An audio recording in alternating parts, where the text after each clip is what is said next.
Muy buenas noches, doctores. Continuando con los temas del mes de julio, problemas ortopédicos en el niño, vamos con el tema 7, osteogénesis imperfecta. La osteogénesis imperfecta también es conocida como la enfermedad de los huesos de cristal. Es un trastorno genéticamente heterogéneo en donde el 90% de los casos se deben a mutaciones autosómicas dominantes, mientras que el restante 10% se deben a mutaciones autosómicas recesivas o de causa desconocida. Por la baja incidencia que tiene la osteogénesis imperfecta, pertenece al grupo de las enfermedades raras. Esta va de 1 entre 15.000 a 1 entre 20.000 nacidos vivos.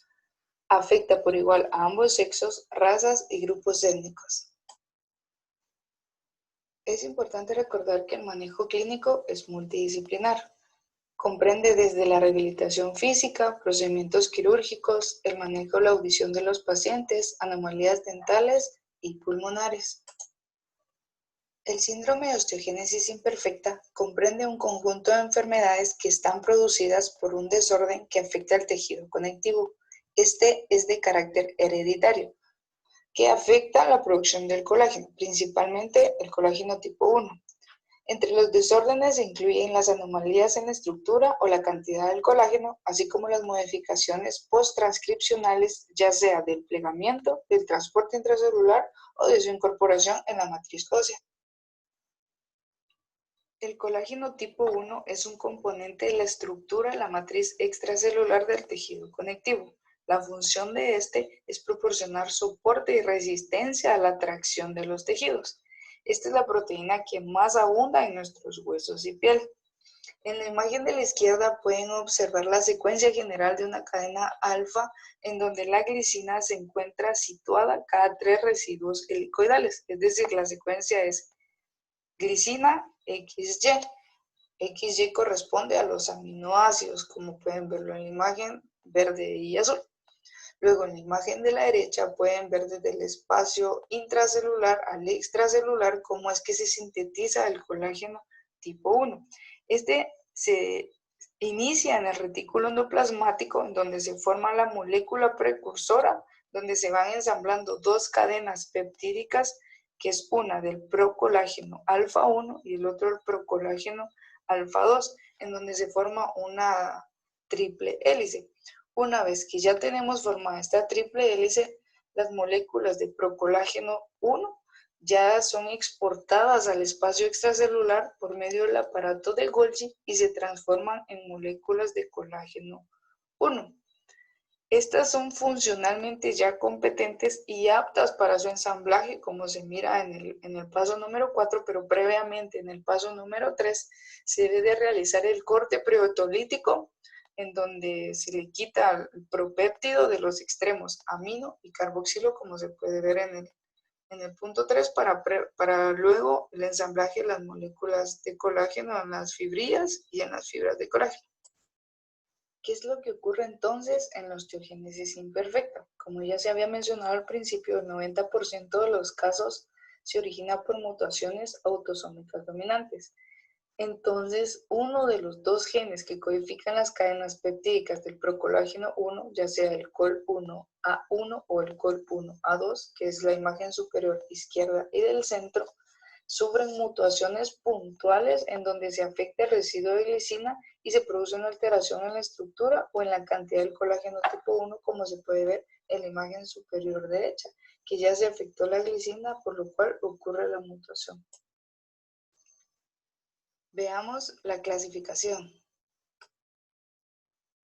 Salens dividía la osteogénesis imperfecta en 4 tipos y se basaba en los criterios clínicos, genéticos y radiográficos. La histología ósea puso de manifiesto que habían pacientes con presentación clínica bastante similar, pero podían presentar cambios que eran muy diferentes en cuanto a la organización del tejido óseo. Esto fue lo que llevó a Glorieux a crear la definición de 2 nuevos tipos de osteogénesis imperfecta, la tipo 5 y tipo 6. Así es como surge la clasificación expandida de Salens, que va del tipo 1 al tipo 6. tomando en cuenta la herencia autosómica dominante, en este caso en las primeras 5, incierta en la tipo 6. También tomaba en cuenta las mutaciones asociadas, la severidad de la enfermedad en cada paciente, las fracturas que se presentan, las deformidades óseas, la estatura que presenta cada uno de los pacientes en los diferentes tipos, la presencia o no de dentinogénesis, clínicamente cómo se observan las escleras y si el paciente presenta o no sordera. En virtud a los criterios radiológicos, en 1984 se realizó una subclasificación del tipo 2, siendo esta A, B y C. La 2A es cuando el paciente radiográficamente presenta costillas anchas con múltiples fracturas, un rosario costal continuo y afectación grave del desarrollo del fémur. La 2B, las costillas pueden observarse normales o delgadas con algunas fracturas, el rosario costal, pero este es discontinuo y un escaso desarrollo del fémur. Y la 2C, se observan diversos espesores de las costillas, el rosario costal también es discontinuo, las escápulas e isquion se observan mal formados o pueden estar ausentes y rotación de huesos largos. En 2006, Morello y sus colaboradores describen el tipo 7, producida por mutaciones en el gen de la proteína asociada al cartílago, cuya característica clínica principal es la rizomiela. En 2007, Cabral y colaboradores describen el tipo 8, que está asociada a mutaciones que presentaban fenotipo y sintomatología similar a los tipo 2 y 3 de Salens. En 2010, Aileen y colaboradores describen el tipo 9, con herencia autosómica recesiva. Clínicamente, estos pacientes presentaban una gravedad que era moderada, pero no tenían rizomiela. En 2010, Van Dijk efectuó una revisión de la clasificación de la osteogénesis imperfecta y se dio cuenta que eran demasiadas y concluyó que si con cada nuevo gen que se iba descubriendo se le iba a asociar un nuevo tipo de osteogénesis imperfecta, se iba a crear una clasificación ilimitada porque se estaban basando únicamente en el gen afectado y no en las características clínicas del paciente. Por lo que él propuso una modificación en la clasificación mencionando el gen causal y el cuadro clínico, como lo pueden ver acá. Entonces, acá se tomaba el tipo de osteogénesis imperfecta de la 1 a la 6, el subtipo, como ya lo vimos, la tipo 2, A, B y C, y el gen causal que provoca la enfermedad. Ahora vamos a ver las características clínicas de cada uno de los tipos de osteogénesis imperfecta. Empezaremos con las características clínicas con herencia autosómica dominante, es decir, del tipo 1 al 5. Tipo 1. Las fracturas aparecen en el inicio de la deambulación y disminuyen después de la pubertad. Tipo 2. Es letal en el periodo neonatal. Presenta múltiples fracturas intraútero, las escleras son azules o grisáceas, tienen cráneo grande y débil. Los lactantes que están afectados por este tipo tienen huesos largos, incurvados y cortos. La causa más frecuente de muerte son fallos respiratorios. Se asocian a un tórax pequeño que tiene múltiples fracturas costales, neumonías y alteraciones pulmonares debido a las anormalidades que se relacionan con el colágeno. Tipo 3. Esta es progresivamente deformante. Es la forma no letal más grave. Los pacientes que son afectados pueden tener hasta cientos de fracturas. La mayoría tienen fases triangulares con frente abombada, pueden presentar escoliosis, talla muy baja y en la mitad de los casos malformaciones en palomitas de maíz. También se observan las escleras azules o grisáceas, platibacia o impresión basilar, que es una deformación en el hueso occipital y de la parte alta de la columna cervical, y dentinogénesis imperfecta. Pero, ¿qué es la dentinogénesis imperfecta?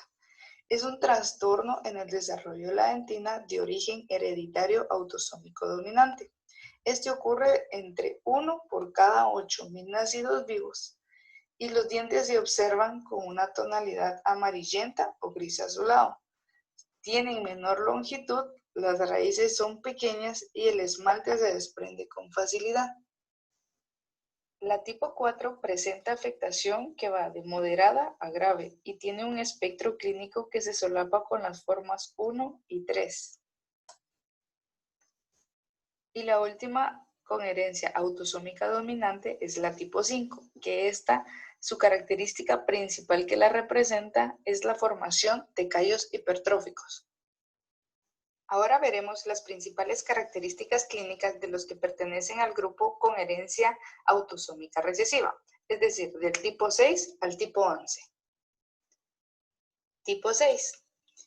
Este es causada por mutaciones en el gen SERPINF1 y es el encargado de codificar el factor derivado del epitelio pigmentado. Como característica, este gen no puede detectarse en la sangre periférica, pudiéndose utilizar como parámetro diagnóstico. Clínicamente, se parece a otras formas de osteogénesis imperfecta, de las que son moderadas a severas. Sin embargo, presenta hallazgos distintivos en la histología ósea. Como podemos observar en la imagen, hay un peculiar trastorno en las capas óseas que se observa como un patrón de escama de pescado. Hay abundante osteoide no mineralizado y existe evidencia de un defecto grave de la mineralización. Tipo 7. Se presenta con fenotipo moderado a letal. Las características clínicas principales es un déficit de crecimiento, rizomielia, escleras blancas, severa osteoporosis, fracturas neonatales, huesos largos, anchos y poco tubulados. Pero, ¿qué es la rizomielia? También se le puede llamar rizomelia o extremidad rizomélica. Esta ocurre cuando hay una malformación en alguna de las extremidades, en este caso, cuando hay un acortamiento que afecta al segmento proximal de la extremidad, como podemos observarlo en la imagen inferior. Tipo 8. Presentan una enfermedad grave y en ocasiones mortal. Las características clínicas es que los pacientes presentan escleras blancas, rizomielia y disminución en la tubulación de los huesos largos. Aquellos que logran llegar a la infancia tienen una densidad mineral ósea muy baja, así como déficit grave de crecimiento y metáfisis en forma de bulbo. Esta se debe a mutaciones en el gen LEPR1. Este es el encargado de codificar a la enzima LEPRECAN, que esta enzima actúa junto con dos proteínas, que uno es la proteína asociada al cartílago y la otra es la ciclofilina B.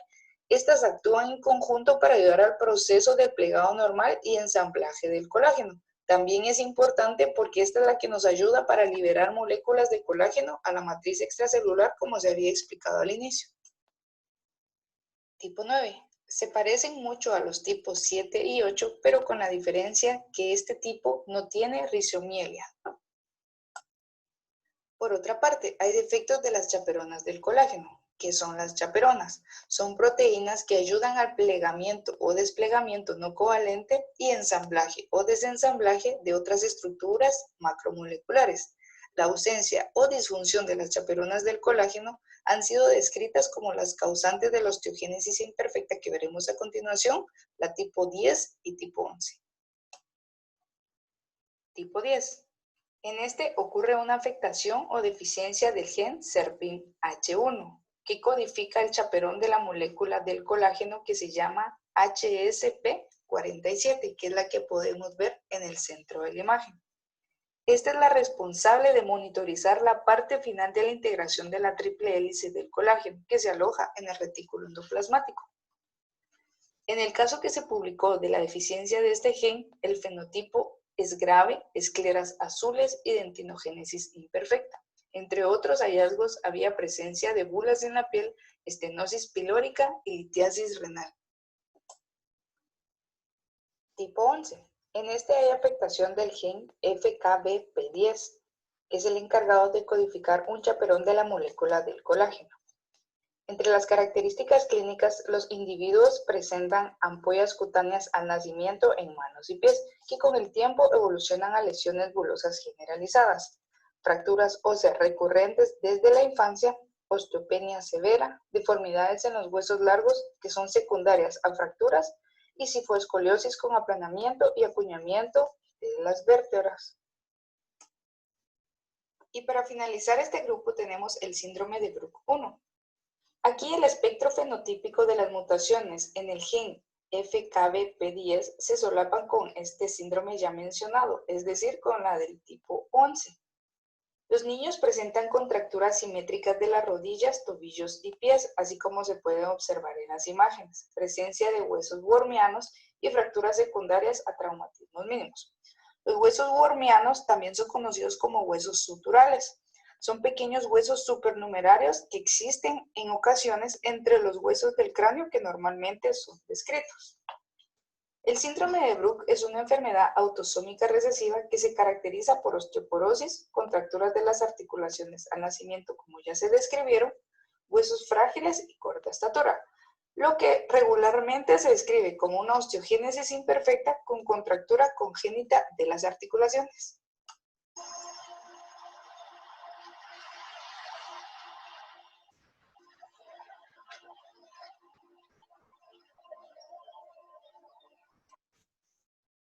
Bueno, continuando tenemos los desórdenes del colágeno tipo 1 no clasificados.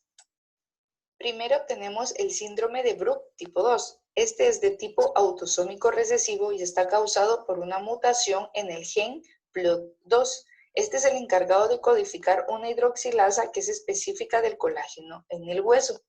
Los individuos que están afectados clínicamente son indistinguibles con el síndrome ya descrito, Bruch tipo 1. La siguiente es la enfermedad de Café. Esta se caracteriza por la excesiva formación de hueso nuevo, es decir, hiperostosis en la mandíbula, hombros, clavículas y los ejes de los huesos largos de los brazos y las piernas.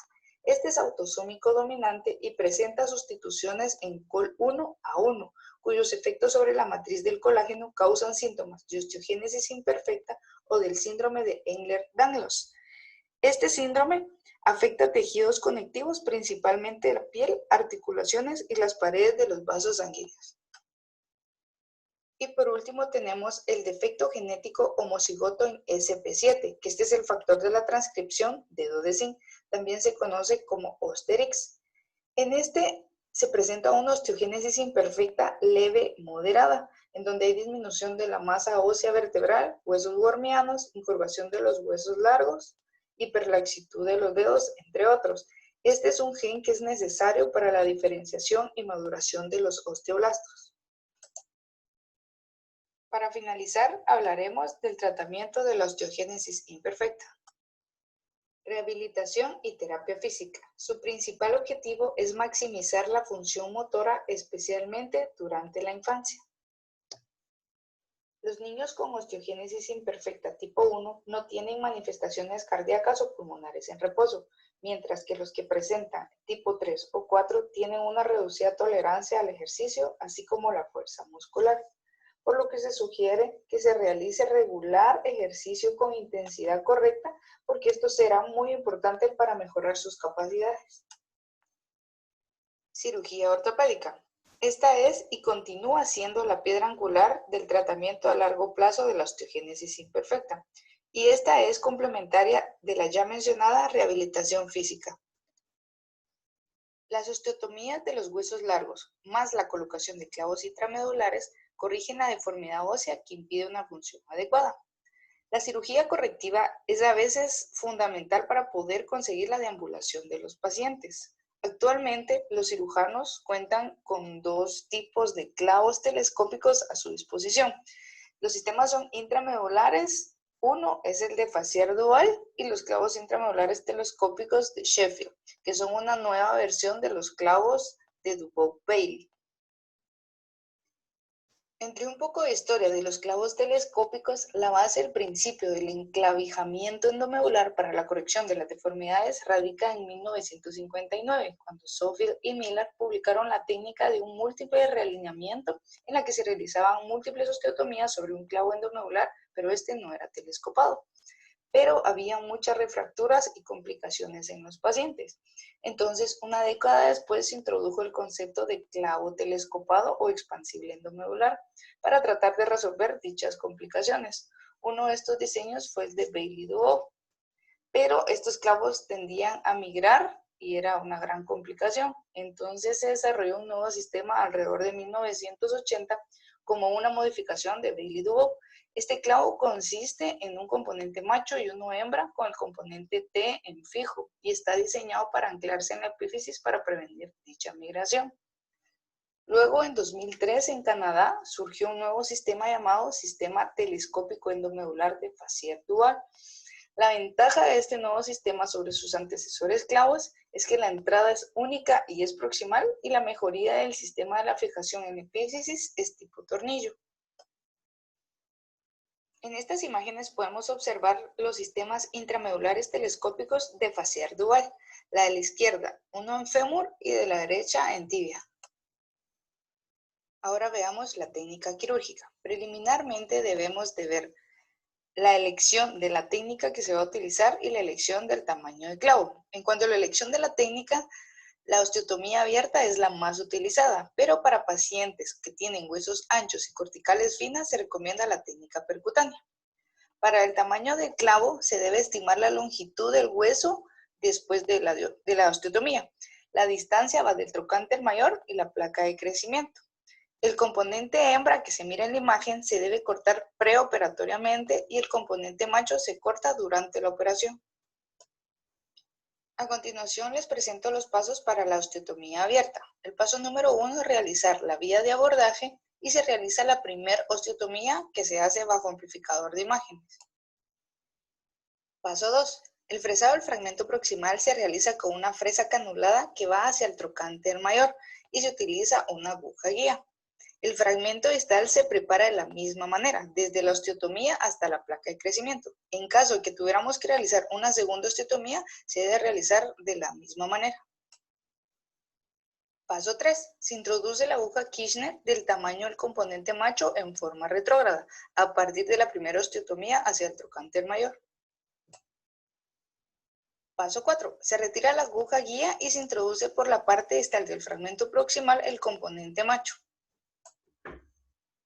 Paso 5. Se empuja el componente macho después de la reducción de la o las osteotomías y se rosca en la epífisis distal.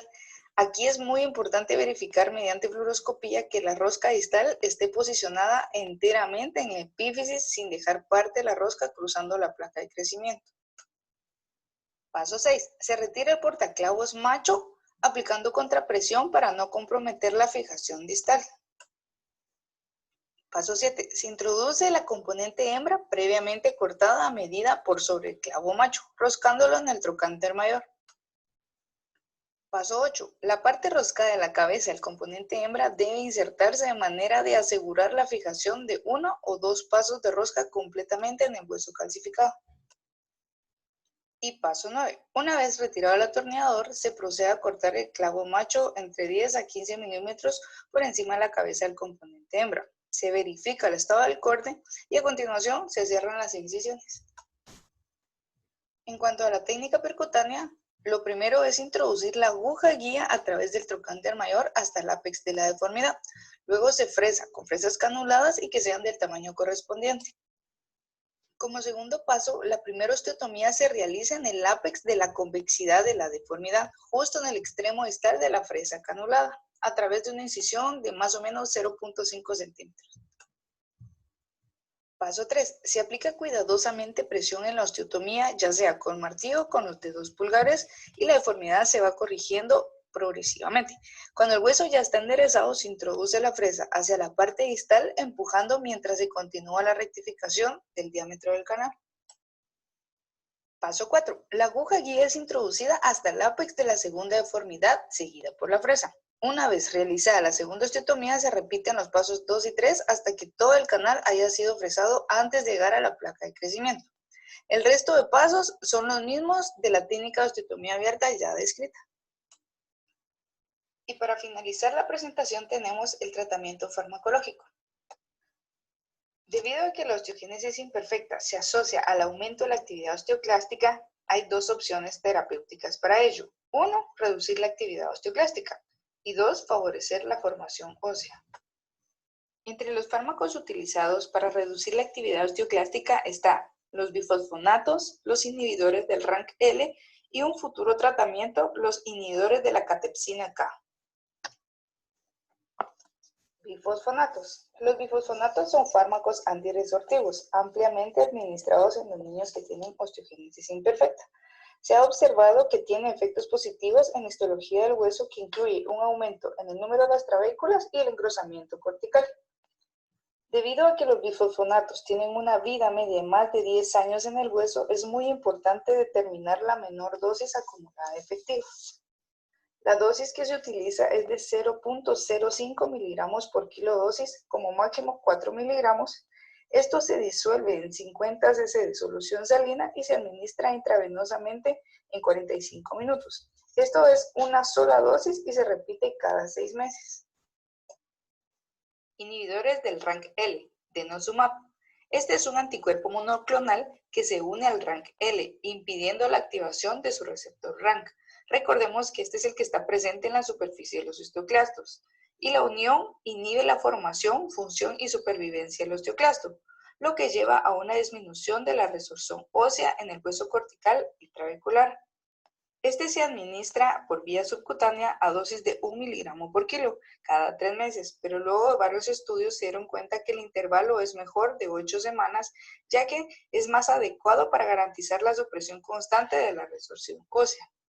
Este se degrada dentro de los 3 a 4 meses siguientes de la inyección y por lo tanto no permanece en el organismo como los bifosfonatos, como ya se mencionó, que se almacenan en los huesos durante varios años. Inhibidores de la catepsina K. Esta es una cisteína proteasa expresada de forma abundante y selectiva en los osteoclastos. Tiene una función esencial en el remodelado óseo y la inhibición farmacológica de esta enzima puede ser una futura opción terapéutica en procesos que cursan con el aumento de la resorción ósea. Y por último tenemos los fármacos que favorecen la formación ósea. Entre ellos está la PTH, pero la hormona paratiroidea no está indicada en niños. La hormona del crecimiento, que esta incrementa el remodelado óseo, y los tratamientos futuros como la terapia génica, que esta es una técnica experimental para tratar enfermedades mediante la alteración del material genético del paciente, y trasplante de médula, que aún se encuentra en fase experimental. Entre las bibliografías utilizadas para esta presentación está el documento de bibliografía oficial Osteogénesis imperfecta, nuevas perspectivas, la tesis doctoral de la Universidad Autónoma de Madrid de la correlación genotipo-fenotipo, un estudio realizado en la Universidad de Colombia del sistema faciar dual, Revista Mexicana Ingeniería Biomecánica de Sistemas Intramedulares Telescópicos y el Manual de la Técnica Quirúrgica del Sistema Telescópico.